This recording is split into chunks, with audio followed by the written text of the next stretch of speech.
Pour le moment, il n'y a pas d'inquiétude à avoir puisque tous les indicateurs sont au vert avec un taux de remplissage à 92,8%.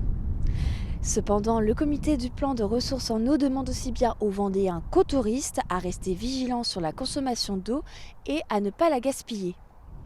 Pour rappel, il existe 4 niveaux d'indicateurs en eau potable et non potable. Le premier, le seuil de vigilance, le second, le seuil d'alerte, puis vient ensuite l'alerte renforcée et enfin le seuil de crise en dernier niveau maximal. Ces 4 niveaux définissent les 3 arrêtés cadres possibles en cas de sécheresse et qui peut être mis en place par le préfet.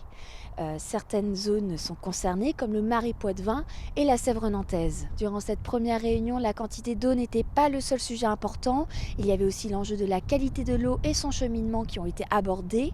Rappelez-vous, l'année dernière, lors de la période de sécheresse, le littoral mais aussi l'île de Noirmoutier s'étaient retrouvés en insuffisance d'approvisionnement, ce qui a valu le transport d'eau sur plus d'une centaine de kilomètres de distance depuis Mervan et la nécessité de traiter au chlore pour assurer son utilisation. Le traitement au chlore provoque l'apparition de ce qu'on appelle les THM. Donc là, l'objectif, c'est de pouvoir traiter ces THM. Donc l'objectif, c'est de ne pas avoir déjà à transporter l'eau. Mais le réseau qui est celui de Vendéo permet ce transport.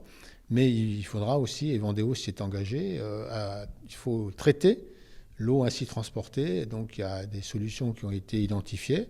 Ça va représenter un coût supplémentaire, mais c'est la garantie indispensable pour avoir de l'eau de bonne qualité, parce que l'eau potable, c'est essentiel pour nous tous.